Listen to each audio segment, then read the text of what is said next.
एस्ट्रोशी talks में स्वागत है। आज हम astrology.com पर जो विवाह ज्योतिष से जुड़े लेख हैं और जो सवाल जवाब हैं और उनके टूल्स, उन सब को गहराई से देख रहे हैं। कोशिश यही है कि इसमें से जो सबसे ज़रूरी जानकारी है वो निकालें और समझें कि वैदिक ज्योतिष आखिर शादी के बारे में क्या कहता है। जी हाँ, बिल्कुल। विवाह तो खैर जीवन का एक बहुत महत्वपूर्ण पड़ाव है और astrology.com के जो स्रोत हैं वो भी यही बताते हैं कि ज्योतिष से कर्म, सही समय और अनुकूलता इन सब के संगम की तरह देखता है। इसमें ग्रहों का प्रभाव तो है ही, काफी अहम है। तो चलिए फिर मुद्दे पर आते हैं। astrology.com के हिसाब से क्या कोई एक ही ग्रह है जो शादी के लिए पूरी तरह जिम्मेदार है? क्या ऐसा है? नहीं, देखिए, उनके लेख और जो विश्लेषण है वो ये साफ करते हैं कि ऐसा बिल्कुल नहीं है।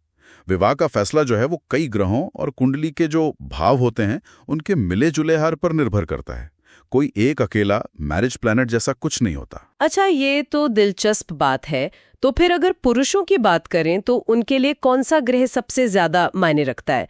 एस्ट्रोबुशी के लेख क्या बताते हैं इस बारे में? पुरुषों की कुंडली में एस्ट्रोकुशी के अनुसार शुक्र यानी वीनस, उस पर खास ध्यान दिया जाता है। शुक्र को प्रेम, आकर्षण, पत्नी और वैवाहिक सुख का कारक माना गया है।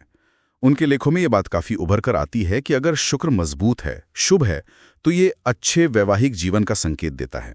और अगर शुक्र कमजोर हो या पीड़ित हो, स्रोतों में इसके बारे में क्या जानकारी मिलती है? हाँ, स्रोत बताते हैं कि अगर शुक्र कमजोर है या पीड़ित है, जिस पर अशुभ ग्रहों का असर हो, तो वो रिश्तों में थोड़ी चुनौतियां ला सकता है या कभी-कभी असंतोष भी।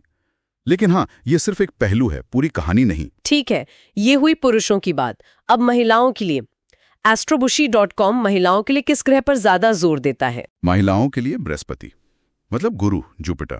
बृहस्पति को पति का मुख्य कारक माना गया है। एस्ट्रोशी के विश्लेषण के मुताबिक गुरु ज्ञान, समृद्धि और एक तरह से सहारे का प्रतीक है। तो कुंडली में अगर बृहस्पति मजबूत है तो वो एक समझदार और सहायक साथी का संकेत दे सकता है, और अगर कमजोर है तो वो थोड़ी कमी दर्शा सकता है उस पक्ष में। शुक्र और बृहस्पति के अलावा और कौन से ग्रहों का जिक्र मिलता है एस्ट्रोशी के विश्लेषण में? हाँ, कई हैं। मंगल का जिक्र आता है, अक्सर मंगल दोष के साथ। ये ऊर्जा देता है पर कभी-कभी टकराव भी।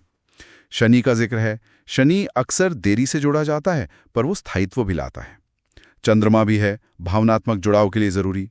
और बुध यानी मर्क्यूरी, वो कम्युनिकेशन संवाद के लिए। राहु केतु का भी उल्लेख है।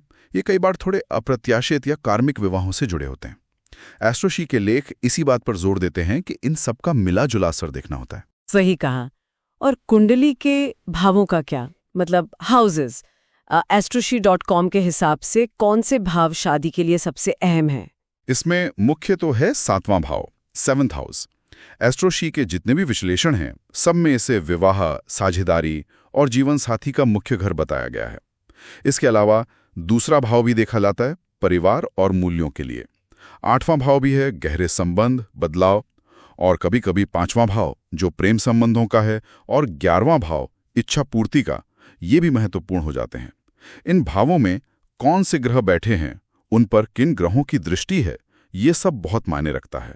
और शादी का समय, वो कैसे पता चलता है? क्या एस्ट्रोशी के स्रोत इस पर कुछ बताते हैं? हाँ, बिल्कुल। वो दशा और गोचर के महत्व पर जोर देते हैं। दशा ग्रहों के प्रभाव का समय, और गोचर ग्रहों की मौजूदा स्थिति। जैसे उदाहरण के तौर पे अक्सर पुरुषों के लिए शुक्र की महादशा या अंतर्दशा, और महिलाओं के लिए बृहस्पति की, ये विवाह के योग बनाती हैं। astrology.com ये भी साफ करता है कि 7वें भाव का जो स्वामी है उसकी दशा या बृहस्पति और शनि का गोचर भी काफी निर्णायक हो सकता है। एस्ट्रोशी के FAQ सेक्शन में कुछ आम धारणाओं मिथकों का भी जिक्र है, शायद उन्हें गलत बताया गया। जी हाँ, बिल्कुल। जैसे एक आम धारणा है कि सिर्फ शुक्र ही शादी कराता है। स्रोत बताते हैं ये गलत है। या फिर ये कि मंगल दोष हमेशा तलाक करवाता है। एस्ट्रोशी का विश्लेषण कहता है कि ये बहुत ज्यादा सरलीकरण है। पूरी कुंडली देखनी होती है, उपाय भी होते हैं। अच्छा, और उनके FAQs में किस तरह के सवाल थे? कुछ और दिलचस्प। 5वां और 7वां दोनों भाव देखे जाते हैं। क्या दो मांगलिक शादी कर सकते हैं? हाँ, बिल्कुल कर सकते हैं, बल्कि कई बार इसे अच्छा भी माना जाता है। शादी में देरी क्यों होती है? इसके कई कारण हो सकते हैं। शनि का प्रभाव, 7वां भाव पीड़ित होना वगैरह। ये सब एस्ट्रोशी FAQs में कवर किया गया है। और ये सब चीज़ें अगर कोई खुद देखना चाहे तो उसके लिए astroshi.com पर कुछ फ्री टूल्स भी हैं। जी हाँ, और वो काफ़ी काम के हैं। उनकी वेबसाइट पर मुफ्त कुंडली जनरेटर है, राशि फाइंडर है, कुंडली मिलान का टूल है, लव कंपैटिबिलिटी चेकर भी है और दैनिक राशिफल भी। तो कोई भी इनका इस्तेमाल करके देख सकता है कि उनके 7वें भाव में कौन सा ग्रह है या उनका शुक्र या बृहस्पति कैसा है। ये एक अच्छी शुरुआत हो सकती है। तो astroshi.com के इन सभी स्रोतों से जो हमने समझा, उसका निचोड़ क्या कहेंगे आप? निचोड़ यही है कि पुरुषों के लिए शुक्र, महिलाओं के लिए बृहस्पति और कुंडली का 7वां भाव ये विवाह के मामले में बहुत महत्वपूर्ण है। लेकिन, और ये बहुत जरूरी बात है, कोई भी पक्का निष्कर्ष पूरी कुंडली के एक विस्तृत विश्लेषण के बिना नहीं निकाला जा सकता है। एस्ट्रोशी भी यही कहता है कि ज्योतिष मार्गदर्शन दे सकता है, पर यह कोई पत्थर की लकीर नहीं है। बिल्कुल।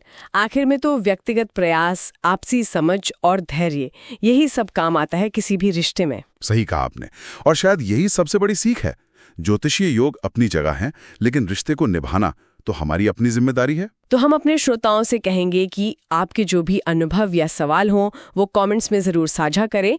astroshi.com के मुफ्त उपकरणों को आजमा कर देखें और अगर ये चर्चा आपको उपयोगी लगी हो तो इसे फॉलो और शेयर करना ना भूलें।